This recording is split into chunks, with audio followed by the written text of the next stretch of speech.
There was something done by, of course, of all people, the Education Secretary, the Secretary of Education. He is in charge of the public schools of America where most children are being educated. And he was at an event. Now, was it a congressional event or was he just speaking at like a teacher's event? So he's at a speaking event. And he thought he would say something, funny, quoting a Republican in support of the Department of Education. And this is when you better be careful how you're quoting somebody, especially if you're not reading it directly, or your 21-year-old staffer that pulled it who had no context and probably put it in front of them. But you would think someone of this stature and this age would have looked down and said, wait, this isn't right. I need to skip over it. But he didn't. We're going to set up follow-up calls with every governor we met with to make sure we're available. As I think it was President Reagan said, we're from the government. We're here to help. Well, except that's not exactly what President Reagan said. He did use those words, of course, but that's not what he meant. So let me play for you what he actually said. I think you all know that I've always felt the 9 most terrifying words in the English language are, I'm from the government and I'm here to help. There you go. That's what he actually said. If I was the Education Secretary and you botch something like that and you become the story, and the story is you're out of touch, you don't even know who you're quoting, foreign presidents, and you're on camera, you yourself should give your resignation papers to the president. But what we know in this administration, that would be shocking to see him go. 1, they're not even probably paying attention to him. 2, I'm not even sure that they care because not many of them are very good communicators. You could hear someone like President Biden saying something like that and just not quite getting it there. So instead, they want it buried. But I think it's important because, Dad, this is who is setting the tone for how our children are being educated. And they're quoting presidents of the United States incorrectly to support their cause, which is a full government-run education system, which many conservatives believe should be abolished and sent back to the states to run. Well, of course, he's quoting it, thinking it was some kind of, this is the scary part of this, thinking it was some type of positive quote. But it's not. Ronald Reagan was very clear. The 9 most dangerous words. I'm from the government and I am here to help. And he says, as Ronald Reagan famously quoted, I'm from the government and I'm here to help, like that's a good thing. So this is I think shows you the total disconnect. The right has looked at this and said, this guy's going to run the education department, and the left is saying nothing. Nothing. I mean, it should be in ads, but except for the fact that I think that people, that Reagan quote is so well known, even people who weren't alive during Reagan. I mean, it's been used over and over by politicians for many years in political ads, and it's kind of a conservative talking point, is that less federal government is better government, more state control, local control. That's what's best for education. We don't even need this Department of Education that's become a political player. Cardone thinks it's the greatest words he could say, and Reagan said it was the most dangerous words he could say, which, Harry, kind of tells you the tale of two cities where the political philosophies are these two very different parties.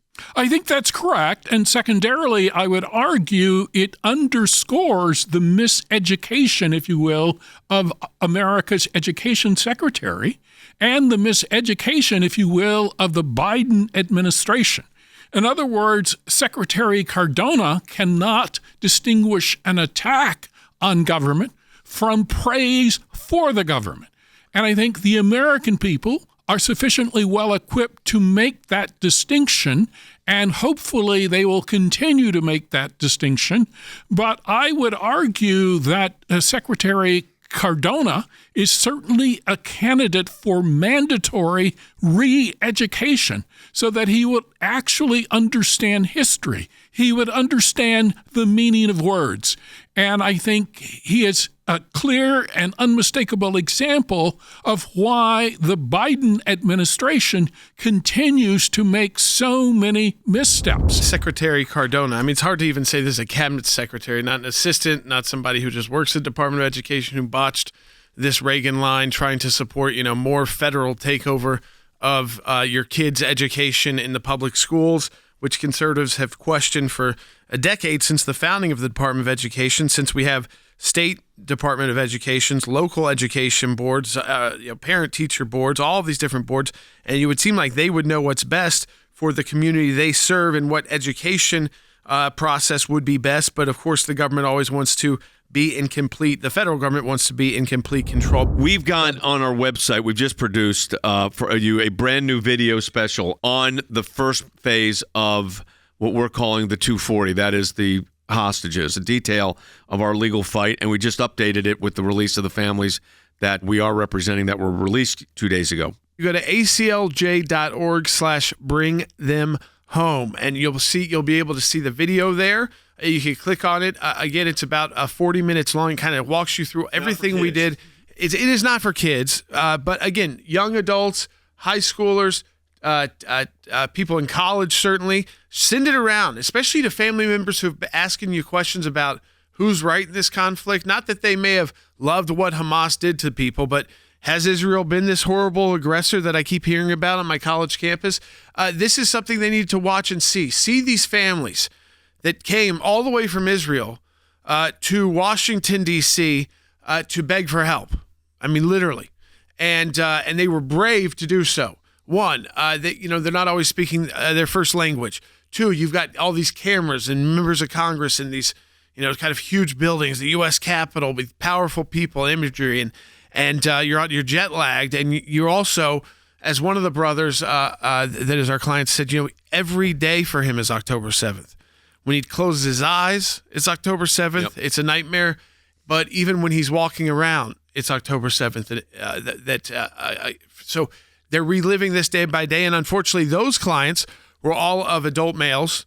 And so far, unless something changed today, no Israeli adult males have been. The one that was Russian. Yeah, have been released. And that was a special deal with the Russians. So we encourage you to go to aclj.org/bring them home. And maybe you're in a position where you can fund this work. And while we're in this, again, Faith and Freedom Drive in the month of November on this Giving Tuesday, the biggest charitable contribution day of the year in the United States, this is the day, again, if you've thought about even just making one donation to the ACLJ all year, we'd appreciate you doing that, whatever amount. But if you are willing to become someone who wants to be a regular contributor, we've made it easy for you, and we're going to set up a special program for you as well called ACLJ Champions.